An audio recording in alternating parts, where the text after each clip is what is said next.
ላቁ ሸራ የመጨረሻ ቃል ነው። ዲቃላ ማለት አይደለም ወንጀል፣ ዲቃላ መውለድ ነው ወንጀል። ስለዚህ የባሰ ውርጅብኝ ይወርዳል ገና አንቺ ላይ። አንቺ ካርሳም እናትሽ ድንጋይ ትብላ። ዩ ዶንት ኖ አስ እኛን እሷ ካነመፈጠሯ እኛን እኮ አታቀንም። ጀነራል ሺ ዳዝንት ኖ አባውት አስ። ምን አርጉ ነው የምትለው? ቆይ እኔ ምን አገባኝ? እኛ ያልነው ፋክት እኮ ነው የተናገርነው። ሻሊ አይደለችም። አይስ ተደፍሬ ነው የወለድኩት እኮ ነው የምትለው። ሳላቅ ተደፍሬ ነው። ሳላቅ የሚባል ነገር አለ? የምንም ሳላቅ ለብሰው ሳያቅ የማብራት ፖል ተደግፎ ቂጡን ይሸጎራል እንዴ? ፈንደድ ብለ እያስበዳች የወለደችውን ልጅ አርፈ ታሳድግ። ካልሆነ ሀያልክ እንዴት ትቀምሻለሽ አንቺ ሊጋጋ? ማለቃቀስ ይኸውልሽ ዋንቲ አንድ ነገር ልንገርሽ። ማለቃቀስ፣ ድጋሚ ቪዲዮ መስራት፣ መጮ አቁም። የእኛ ልጆች አጨብጫቢ ናቸው። እዚህ መጥቶ ልብ ግድ ይሰጣል፣ ይስቃሉ፣ እዛ ሄዶ ያለቅሳሉ። የሰው መጫወቻ ከሚቶ ተደብቀሽ ኑሪ።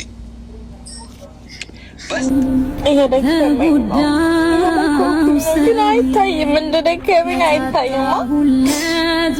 ለብሽ እስኪስታ አይታይም እንደደከመ። ወይኔ ደክሞኛል እስከምል የሞከርኩ በቃ ሁሉ ለማስደሰት የሞከርኩ ነው፣ ግን አልቻልኩም። በቃ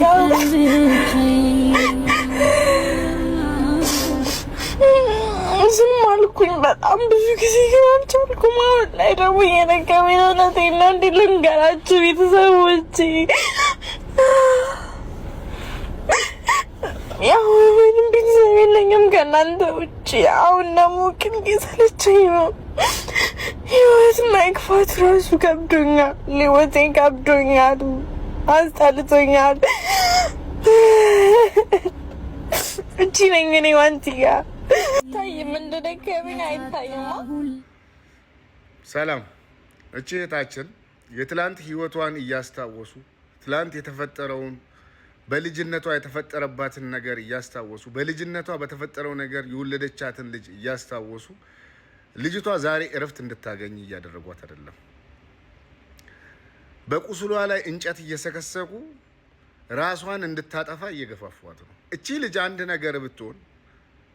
አንድ ነገር ብትሆን ተጠያቂዎቹ ሰሞኑን አንድ ሁለት ልጆች እንትንሽን አሳድጊ እያሉ ዘመቻ የከፈቱባት ሁለት ልጆች ራሳቸውን የሀዲያ ተወላጅ ነኝ ብለው የሚጠሩ ግን የሀዲያን ህዝብ የማይወክሉ ሁለት ልጆች በዚች ልጅ ላይ ያደረጉት ነገር እቺ ልጅ አንድ ነገር ብትሆን ተጠያቂዎች ናቸው። ትላንት ፈልጋ ባላደረገችው የተፈጠረችን ልጅ ስላሳደገች ጀግና ሆና ተቋቁማ የደረሰባትን ችግር ስላለፈች ዛሬ ላይ በትላንት በተደረገው ነገር ላይ እየወቀሱ በቁስሏ ላይ እንጨት እየሰቀሰቁ ራሷን እንድታጠፋ እያስገደዷት ስለሆነ እቺ ልጅ አንድ ነገር ብትሆን እነዛ ሁለት ልጆች ተጠያቂ ናቸው። እቺን ልጅ እንደዛ ብለው የሰደቧት እንትንሽን ብለሽ አሳድጊ እያሉ የወረዱባት ልጆች ተጠያቂዎች ናቸው። ይሄ ንግግሬ ይቀመጥ። ሰው በትላንት ሊከሰስ አይችልም። አውቃ ፈልጋ ብታደርገው እንኳን አውቃ ፈልጋ ያደረገችውን ነገር ዛሬ ለማረም እየሞከረችን ያለችን ሴት ማረም የለብሽም መሞት ነው ያለብሽ የሚል አይነት ዘመቻ ተከፍቶባት ትላንትን ረስታ መኖር እንዳትችል እያደረጉ ያሉ ልጆች ተጠያቂ ናቸው። እኔ ለረጅም ጊዜ ከሶሻል ሚዲያ ጠፍቼ ነበረ።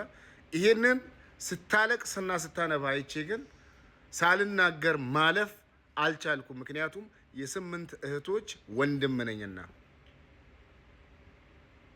እነዛ ሁለት ልጆች ራሳቸውን የሀዲያ ተወላጅ ነን ብለው የሚጠሩ ሁለት ልጆች ተጠያቂዎች ናቸው። እቺ ልጅ አንድ ነገር ብትሆን ጨርሻለሁ።